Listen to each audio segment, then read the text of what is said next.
Guys, Silver Pony here. I apologize. I took some of my kit off. I'll show you kind of what I'm wearing. Well, actually, no. Okay, hold up. Basically, what I'm gonna do right now, I started to get redressed because I was gonna show you guys what my my full kit, like post SHTF, like non-permissive environment in an urban zone, like a collapsed urban zone, basically how I'd be geared up. And so this is some of the stuff here. This is winter. This is winter first, second, and third line gear. Okay, so basically, and keep in mind it's 20 degrees outside. We're about to drop into the teens. I just walked up to Walmart, and even from the Walmart walk, even from the Walmart walk, it got it was pretty cold, and I had quite a bit of gear on, guys. So this is how we're gonna handle this, yo. So basically what I'm gonna do right now is I'm gonna show you guys how I'd be kitted if it was to be that type of see, I love these smogs. This one works real well. If you get a real soft cotton one, oh my gosh, it keeps your whole situation warm. It's like having a cotton smog pretty much. I really like this one though. But basically what we're gonna do is we're going to I'm just gonna get myself geared up and show you guys what I have and what I'm gonna look like running around. Now I'm not gonna be including my inch bag right now, but I'm gonna show you just what my basically I'll show you my first line winter gear on, and then with my backpack. And the backpack's the bug out bag. Now this ain't gonna be a full inch bag, guys. I don't like showing into my house like that. It's like I gotta have some kind of privacy, you know? But basically right now it's about 20 degrees outside, and it was cold. That 20 degrees will let you know it, and we're talking about Fahrenheit. Add some wind chill to that, and add some windage from a bike.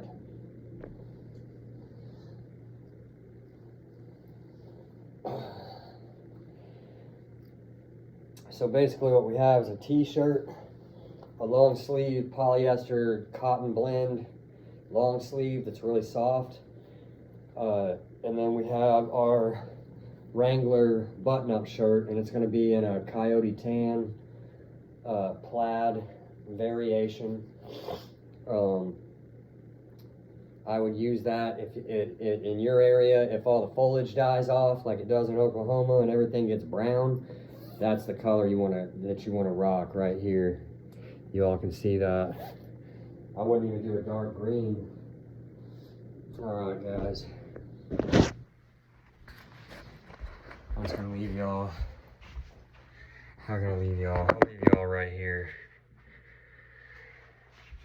Just give me just a second. I'm about to show y'all how we get down and how the get down's about to look. I want to see myself all geared up too, because I've got this stuff, but I don't just roll around town like this. So basically, and I wouldn't want to. If you're in a permissive environment in an urban zone where you're I'm going to show you basically two different variations of this too, guys. I'm going to give you the full version, and then I'm going to give you a secondary version or a secondary option based on how you want to run your kit, because we have a little bit of selection, and I doubt I'm going to be wearing all three unless it's like really cold. Like if we're in sub-zero temperatures, then what I'm going to do is I'm going to use this jacket as a soft shell with my hunting jacket on top of this one. But otherwise, I'm just going to be wearing this one for urban zones. And then if I'm doing kind of like urban country transit, then I can switch it up and go with more of my country camouflage version. But right now I'll show you what I got. Give me a sec.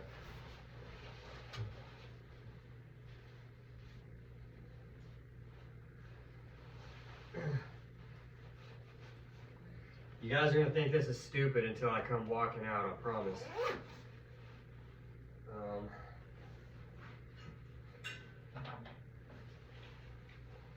You guys are gonna think I look stupid, or think it's stupid until I come walking out. And they'll be like, oh, I see what he's saying. Okay, cool.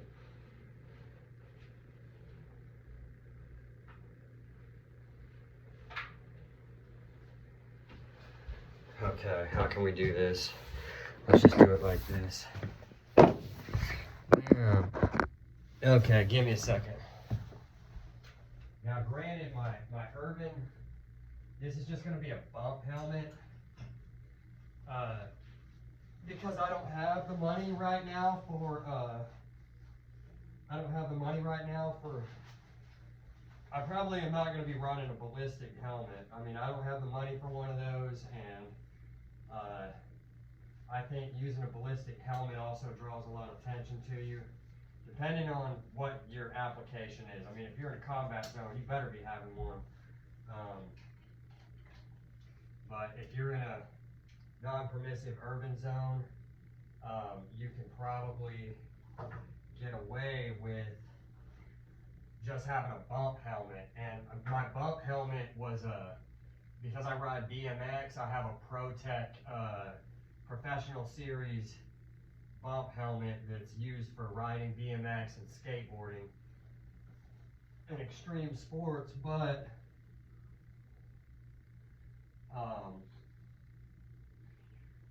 it'll give you some kind of protection against, I mean, it's not going to do any penetration, anything.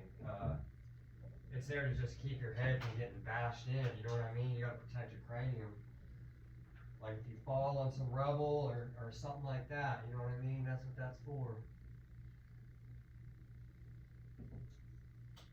Now, granted, my gloves, guys, I locked my gloves in my garage and I can't get to them right now. So we're not gonna be wearing my Sub-Zero gloves because my Sub-Zero gloves are they're Gore-Tex. Those are made of Gore-Tex material. Okay, here we go.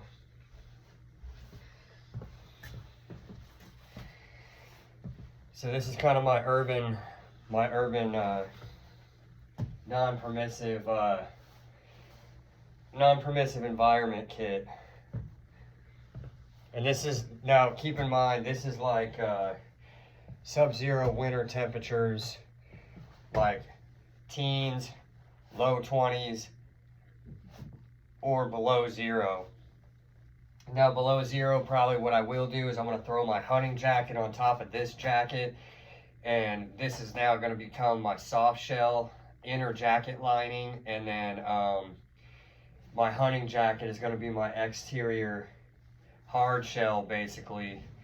And then if I needed added protection on top of that, like because of rain, then I could throw my Swagman roll over top of all that kit, and I could be warm and insulated, but also remain dry. Or if I wanted to use, say my woodland poncho, rubberized poncho, then I could throw that over this, and I could at least keep me and my kit dry, you know what I mean? But, cause that's very important. But yeah, so this is my thing. Now, what I will say about this helmet, guys, is this helmet, is something that I would definitely, like if I was going to go and be in the field around, you know, different stuff going on, I'll probably spray this one with a camo pattern. So I'll probably do like a coyote base color, and then just do different designs with like two of the other, like a dark green and a brown, or a lighter green and a darker green. And then I could just kind of like add little leaf patterns and netting patterns with mesh cloth and all that stuff on there, and then maybe do like some little hints of brown, like dark brown that look like sticks or something. And then I would paint my helmet with flat camo spray paint. That way it, you know, didn't stand out if I needed to jump into the woods. But this will give me an added piece of protection. It's not going to stop anything ballistic, but I mean, it'll, bam, I mean, you might be running through somewhere and trip or fall or you know, get thrown through something, you know, but and where you would normally like slam your head on the concrete and like severely injure your head, this will give you that bump protection from those types of accidents, you know what I mean? So it at least gives you some type of protection when it would be shitty to not have anything at all. So basically this is the urban setup. Now I'm going to show you guys the other setup. Give you guys a once over one more time. Notice that I have quick access to a knife right here.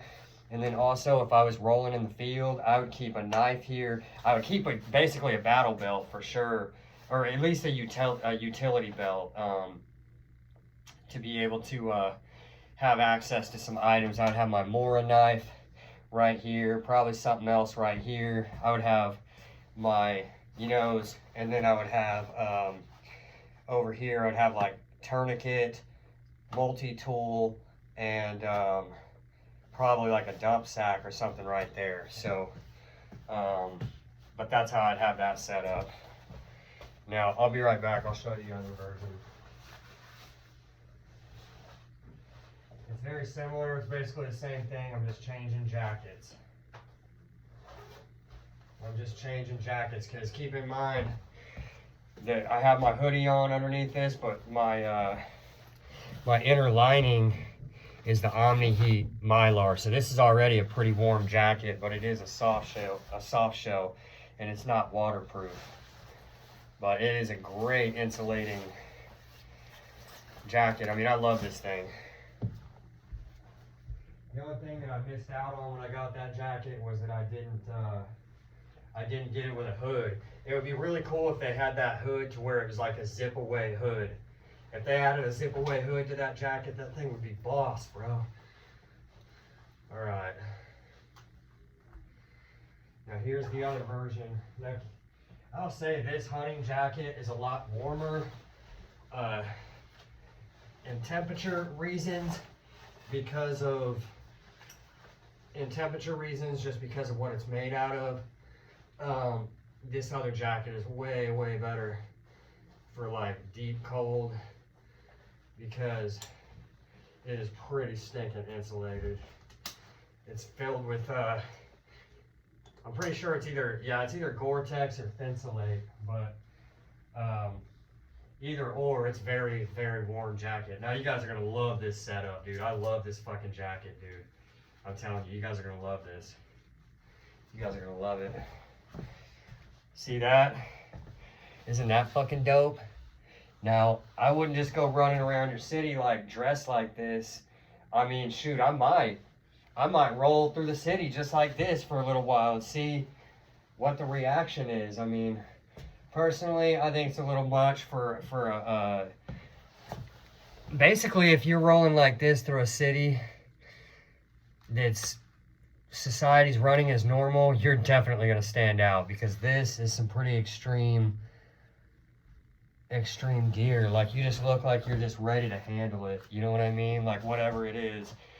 And I don't know if that's the best way to look if you're traveling through an urban zone. It's business as usual. You know what I mean? I think it's dope. But I guarantee, and it's not illegal, but you're definitely going to draw attention to yourself. And there's definitely going to be people in your community wondering why there's some camoed out dude rolling tool heavy through the city. You know what I mean? Granted, for me, being out on a BMX bike, I could justify this, you know. But I would not wear this jacket because this jacket would be definitely drawing some attention, even though it's warm. And now it depends also where you're at and what you're doing as well, because here in Oklahoma, hunting and fishing is a really big deal. And so you can kind of get away with this stuff if you can play that. Now you would probably have to switch your pants up to where your pants would be a different color. Because really, to blend in with an urban environment, you literally have to go gray, man. Like, the colors change, and that's where that navy blue color that I wear comes in, is because it gives you a more of an urban camouflage to be able to wear, to be able to fit in more with the baseline, you know what I mean? So it would be like that blue jacket with like a pair of blue jeans that matched it, you know what I mean? And maybe rock some Air Maxes, and that would be more of your urban setup for business as usual, because then it would be giving you a gray man effect that blends in with that baseline, so that you don't stand out. You know what I mean? It just helps the situation. It's real good to not roll tool heavy too in your city if you are. It just depends on your situation, man. Like, I guess it just totally depends, you know. But this is my urban get up, dude. I fucking love it, dude. I think it's dope as shit. I think it's dope as shit, bro. I think it's dope as shit. Yeah, I did that. You already know. You already know. Bro, imagine how cool that would look with a chest rig. Sick. And then I would have a first line med kit. First line med kit on my back. And I have, I did it again. You already know. I never dress up like this, so I gotta see myself, you know? Excuse me. But this gives you what you need if you're trying to roll in such a form or fashion that you are gonna have to do a true if you needed an evac, you might fit outside the baseline if you're in the urban zone in an SHTF non-permissive, but then if some shit pops off and you have to dip out of the area, you got your shit covered, bro. Like you have your best chance of survival on you. You know what I mean? And that's talking about that's extreme situations, like real extreme situations. Basically like Ukraine, like Ukraine, worse than Ukraine, because it would be worse than Ukraine. I think, bro. I mean, we're talking about infrastructure heavily damaged, potential power grid down environment, possible internet down. We're talking, you know, maybe freight, you know, supplies aren't coming into the city. You know, you never know. Yeah, disruptions to the power supply. We'll say, you know, maybe there's war going on, you know what I mean? And you just don't freaking know, you know what I mean? And this gives you a way to be ready for that. Because that's more like what this kit is designed to do, is to be able to handle an environment like that. That's what this kit is for. This isn't just for grid up type shit, you know what I'm saying? This is like your shit has already hit the fan. There's basically a civil war or whatever, you know what I mean? Like there's enemy combatants inside of the country now. You know, shit like that. You know what I'm saying? Like we're seeing war on our own soil type of deal, and you know it's all toppled. This is basically what that's for. Yeah, this is that type of kit. And it's really more of like combat utility almost, because really basically that's what that is. Like you're gonna be not only surviving and trying to flow with the weather and the food shortage and the this and the that, but like you're also suited to be able to be used for utility use. If you gotta kick doors, break glass, break down doors, to get in and out of places, to be able to handle just rough environments where you're jumping over stuff, or like you have to duck and dive over top of a barrier and roll over concrete onto the ground. Like you can tuck and roll in this kit, you know. I mean, there's some things that y'all know you could add to this kit to really beef it up, but I'm not talking about that on my channel. So I'm gonna leave that to y'all's imagination, how this kit could be definitely expanded. You know, I think it's dope. I think it's sick, rad, gnarly, all three of them. It's just how I have Now these are my utility gloves. In the colder weather, like when it starts getting real cold, these will switch to my winter. I have my winter hunting gloves, which is a real tree camo like this, but they're a Hot Shot brand from Academy, and they have Gore-Tex lining. It's either, yeah, those are actual physical, like, company name brand Gore-Tex gloves, and they are warm as shit, son. And they have a lot of dexterity in them too, for how warm they are and everything. But that would be like my colds that go on right now. So I'm getting hot in here, but I just wanted to show you guys a little bit about what I was rolling with as far as that type of utility use is concerned. And I'm not going to show you all the inside of my house again. I wish I did from the beginning. From the beginning. Yeah, dog, I think it's sick. Yeah. Alright, I'm gonna catch you all in the next one, because I'm gonna get undressed here, or at least switched over, because I am going back out, but this time I'm gonna be going to the store. So yeah, man, peace out. Silver Pony.